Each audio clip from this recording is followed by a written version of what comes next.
Hello friends, आज creative classes में हम सीखेंगे डिवीज़न के सम। ज़्यादातर बच्चों को मैथ्स में डिवाइड के सम में प्रॉब्लम होती है।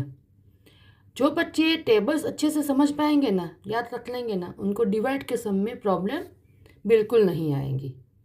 और आज हम सीखते हैं कि डिवाइड कैसे करना है ना। तो चलो एक एग्जांपल लेते हैं। 243 डिवाइड बाय 7 कैसे करना है। सबसे पहले तो हम उसको शॉर्ट डिवीज़न मेथड में लिख लेंगे। अब जो 243 है तो 200 की प्लेस में है, 4 टेंस की प्लेस में है और 3 वंस की प्लेस में है। सबसे पहले हम 100 की प्लेस सोचेंगे। तो क्या हम 2 जो है 100 की प्लेस में उसको 7 से डिवाइड कर सकते हैं? नहीं, क्योंकि जो 2 है वो 7 से छोटा है तो उसके टेबल में तो आ ही नहीं सकता। अब हम दो नंबर सोचेंगे, 2 और 4, 24। 24 को 7 से डिवाइड कर सकते हैं? नहीं। तो 24 से छोटा और उसके नज़दीक वाला नंबर कौन सा है जिसको हम 7 से डिवाइड कर सकें? तो वो नंबर है 21। 7 3 ज़ा 21। तो हम 3 को ऊपर रखेंगे आंसर की लाइन में और 24 के नीचे लिखेंगे हम 21। 7 3 ज़ा 21। अब हमें क्या करना है? हमें 24 में से 21 को सब्ट्रैक्ट करना है, माइनस करना है।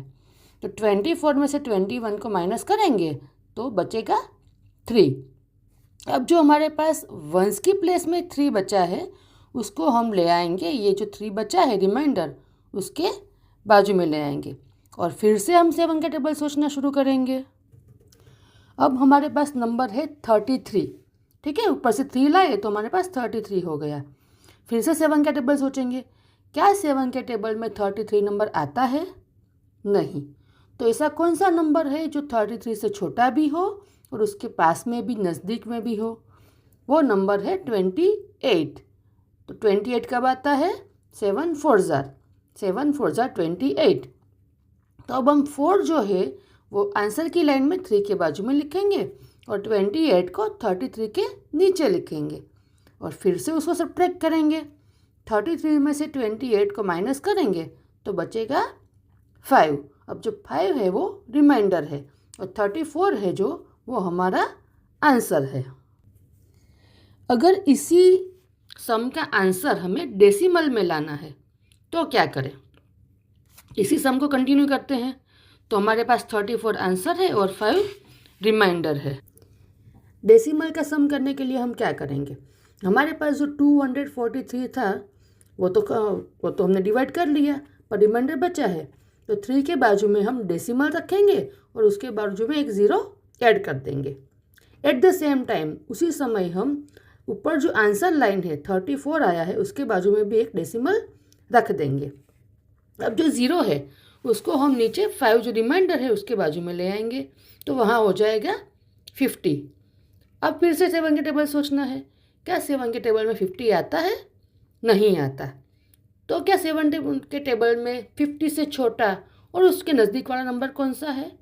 वो नंबर है 49। तो हम ऊपर 7 लिखेंगे, 7 7 ज़ा 49।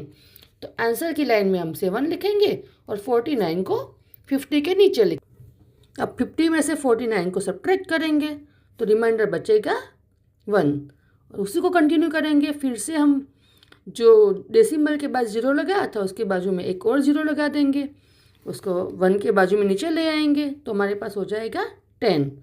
फिर से 7 का टेबल सोचेंगे। 7 के टेबल में 10 नहीं आता, उससे छोटा और नज़दीक का नंबर कौन सा है? 7 है। 7 1 ज़ा 7। तो हम वापस से सब्ट्रैक्ट करेंगे, 10 में से 7 सब्ट्रैक्ट करेंगे तो बचेगा 3। अब इस तरह से हमें 2 डेसिमल तक सम करना है। अगर उसके बाद भी रिमाइंडर बचता है तो सम को वहीं पर छोड़ देना है, फिर उसके आगे नहीं करना है। तो हमारा आंसर क्या होगा? 34.71 वो हमारा आंसर है। 3 रिमाइंडर बच गया। कभी कभी रिमाइंडर बचता भी है, कभी कभी 0 आ भी सकता है, पर हमें स्कूल में एग्ज़ाम में 2 डेसिमल तक सम करना है।